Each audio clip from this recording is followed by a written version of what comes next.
The night was supposed to be peaceful in the servants' quarters, but peace was a luxury Meng Hao couldn't afford. The door to his small room suddenly exploded open with a thunderous bang, and in walked Trouble, wearing servant's robes. "You went to sleep early. Now it's time to wake up for Grandpa Tiger." The man who entered was massive, towering over both Meng Hao and his roommate, the fat teenager. His muscles bulged beneath his rough clothing, and his eyes burned with the kind of cruel authority that comes from years of bullying those weaker than himself. Meng Hao scrambled off his bed, his heart racing. This was exactly what he'd feared since arriving at the Reliance sect. He'd barely survived being kidnapped and forced into servitude, and now he was facing his first real test of survival in this harsh new world. "Starting today, you two little bastards will chop 10 trees per day for me, each. Otherwise, Grandpa Tiger will flay you alive." The threat hung in the air like a blade. Meng Hao's mind raced. He was already assigned to chop down 10 trees daily by the horse-faced youth who supervised the servants. This bully wanted him to double his workload for no reason other than pure intimidation.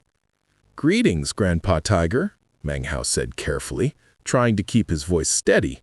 "Maybe you could quiet down a bit." But before he could finish his diplomatic approach, those fierce eyes locked onto him like a predator spotting prey. "Quiet, farts! You think I'm speaking too loud?" Looking at this mountain of a man, Meng Hao felt his courage wavering. He was weak, undernourished, and completely outmatched physically. But he couldn't just roll over and accept this injustice. "But the elder brother in charge of servants already assigned us to chop down 10 trees per day," he said, hoping reason would prevail. "Then chop an extra 10 for me," came the cold response, accompanied by a dismissive snort. Meng Hao's brain spun frantically. He'd just arrived in this immortal sect and was already being crushed under someone's boot. He didn't want to give in, but what choice did he have?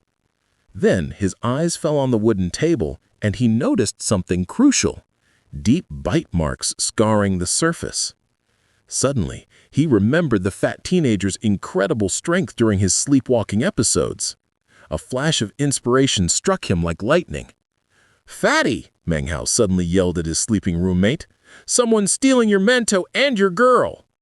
The effect was instantaneous and terrifying. The fat teenager's eyes snapped open, but they remained unfocused, lost in whatever dream world he inhabited. His face twisted into a mask of savage fury that would have made demons retreat. "Who's stealing my mento? Who's stealing my wife?" he roared, leaping from his bed like a wild beast. "I'll beat you to death! I'll bite you to death!" What happened next was both horrifying and oddly satisfying. The fat teenager began swinging wildly around the room, his movements powered by dream-fueled rage. Grandpa Tiger, shocked by this sudden turn of events, stepped forward to slap the boy into submission. "You dare to shout in front of Grandpa Tiger?" But as his hand connected with the fat teenager's face, Grandpa Tiger learned a painful lesson about underestimating people. The boy's jaws clamped down on the man's arm with the force of a steel trap, and no amount of shaking, punching, or kicking could make him let go. "Stop biting me, damn it! Stop biting!" Grandpa Tiger screamed, his earlier arrogance replaced by genuine panic.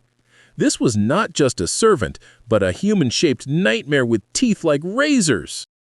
The screams echoed through the servants' quarters, and soon other voices could be heard stirring. Most importantly, the cold, authoritative voice of the horse-faced youth rang out. "What's the ruckus?" That single question transformed Grandpa Tiger into a raging bully, into a trembling coward. Despite the agony of having his flesh mangled, he immediately stopped screaming. "It's not a good idea to upset the elder brother in charge of servants," he whispered urgently. "There's no benefit to continuing this. Quick, stop biting me. I don't need the 10 logs." Meng Hao stepped forward and gently slapped the fat teenager, whispering into his ear, "The mantu is back, and so is your girl." Like a switch being flipped, the fat teenager relaxed and released his death grip. Still punching the air at invisible enemies, he stumbled back to his bed and fell into peaceful sleep, his face covered in blood that definitely wasn't his own. Grandpa Tiger fled without another word, nursing his wounded arm and his wounded pride. The next morning brought the reality of servant life crashing down on both young men. The sound of bells filled the air with strange power, waking everyone to begin their daily labor. The fat teenager examined his bruised body in confusion. What happened last night? How come my whole body hurts? Did someone beat me up? Meng Hao dressed silently before answering. Nothing happened. Everything seemed normal. How come my face feels swollen? Maybe it's mosquitoes. Then how come my mouth has blood on it? You fell out of bed last night. Several times, in fact. Meng Hao paused at the door and looked back seriously. Look, fatty, you need to grind your teeth more often. Sharpen them up. Oh, my dad used to say the same thing, the fat teenager replied, completely missing the implication. And so began their life as wood-chopping servants in the Reliant sect. Each day they climbed the wild slopes covered with dense forests that stretched like an ocean as far as the eye could see. Meng Hao was responsible for 10 trees, just like his roommate, but the work was backbreaking. The fat teenager, despite his complaints, was naturally stronger. My dad is super rich, he would say while swinging his axe. I'm going to be super rich too. I don't want to be a servant. These immortals are strange and they've magic. What do they need fire for? And why do they need us to chop down trees for them? Meng Hao was too exhausted to engage in conversation. Sweat poured off him like rain. His poor upbringing in Yunjie County meant that he'd never had enough meat to build real strength. After just half an incense stick's worth of time, he'd be leaning against a tree, gasping for breath. But while his body struggled, his mind remained sharp and determined. During his rest periods, he would pull out the Qi condensation manual and study its contents, attempting to sense the spiritual energy of heaven and earth that the text described. By the end of his first day, Meng Hao had managed to cut down only 2 trees. The fat teenager had managed 8. By pooling their efforts, they had just enough to earn 1 meal, which they shared in their small room before collapsing into exhausted sleep. But Meng Hao's day wasn't over. Once the fat teenager's snores filled the room, he would struggle to sit up, his eyes burning with determination. Ignoring his hunger and exhaustion, he would pick up the Qi condensation manual and continue studying. When I used to study for the examinations, I would usually stay up reading until dawn. I'm used to being hungry. As for my life now, it may be tiring, but at least I have a goal. I can't believe that after failing in the imperial examinations, I will fail in cultivation.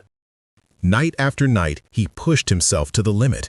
His eyes grew bloodshot from lack of sleep, but his resolve never wavered. Days turned into weeks, and weeks into months. Slowly, his woodcutting ability improved until he could chop down 4 trees in a day, but most of his energy remained focused on grasping the meaning of spiritual energy. Then, after 2 months of relentless effort, something miraculous happened. As he sat panting in meditation one evening at dusk, his body suddenly vibrated. A prickling numbness spread through his limbs, and he felt a tiny wisp of invisible qi and dense within his flesh and blood before seeping out of his body. For the first time since arriving at the sect, Meng Hao felt a strand of spiritual energy appear inside him. It disappeared almost instantly, but the excitement was overwhelming. His exhaustion vanished, his bloodshot eyes cleared, and his body trembled as he clutched the Qi condensation manual. This was it, Ashu. This was the moment when months of sacrifice and determination finally paid off. Meng Hao had taken his first real step on the path of cultivation. Time continued to pass, and by the 8th month of the year, summer had arrived with broiling sunlight. In the deep mountains near the Reliant sect, Meng Hao would sit by a bonfire during his lunch break, one hand stoking the flames while the other held his precious manual. Condense the qi into the body, fuse and disperse it, open the blood vessels and chi passages, resonate with heaven and earth, he would recite, feeling the strand of chi within his body growing thicker and more substantial with each passing day. The fat teenager would approach, carrying his axe and panting from exertion. "Well, how is it?" "I still can't disseminate it throughout my entire body," Meng Hao would reply with a laugh, "but I'm quite confident that within a month I'll be able to reach the first stage of qi condensation." "What I meant was, how is the chicken?" the fat teenager would respond, licking his lips as he looked at their makeshift meal cooking over the fire. These small moments of companionship made the hardship bearable. Ever since Meng Hao had gained some spiritual energy, he'd been able to catch wild chickens, dramatically improving their diet compared to the nightmare of their first 2 months.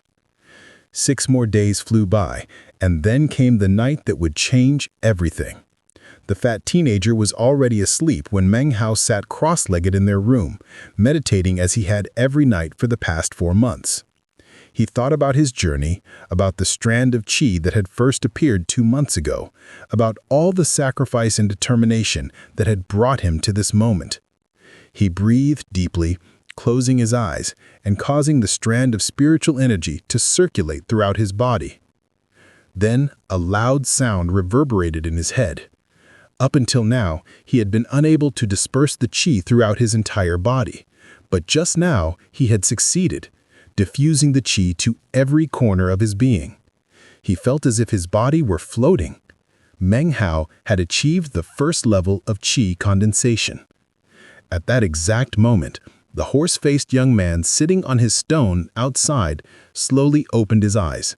He looked in the direction of Meng Hao's house, then closed his eyes again, a slight smile playing at the corners of his mouth. At dawn, under the envious eyes of everyone in the northern servants' quarter, Meng Hao walked out of the room that had been his home for the past 4 months. The fat teenager remained in the doorway, watching with determination filling his eyes as his friend took the next step on his cultivation journey. "You reached the first level of qi condensation in 4 months. You're not quite outstanding, but not stupid either," the horse-faced young man said, his expression no longer cold.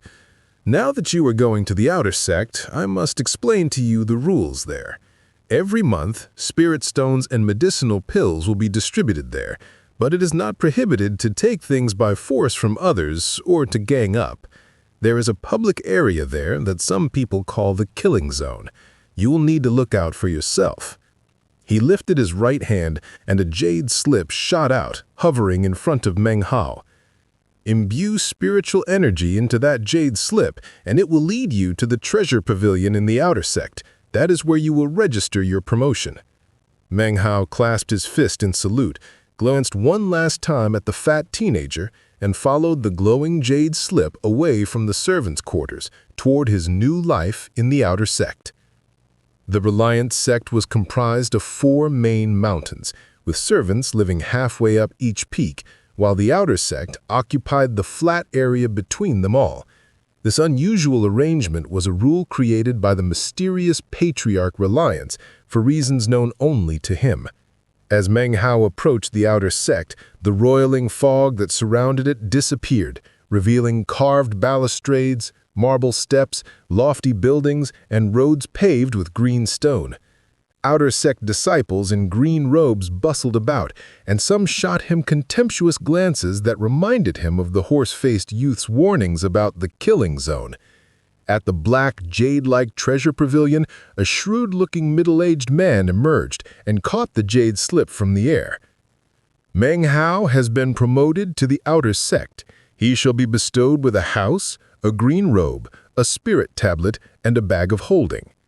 The gray bag that appeared in Meng Hao's hands was worth at least 100 gold and contained a space about half the size of a person. Inside, he found his green robe, jade slip, and other objects that marked his new status. As he stood before the open door of the treasure pavilion, filled with anticipation for what lay ahead, Meng Hao reflected on his journey. 4 months ago, he had been a failed scholar with nothing but stubborn determination. Now he was an outer sect disciple with real spiritual power flowing through his body. The path ahead would be dangerous, filled with competition and conflict, but Meng Hao had already proven something important to himself. When faced with seemingly impossible odds, persistence and cleverness could triumph over raw strength. The killing zone awaited, but so did the next stage of his cultivation journey.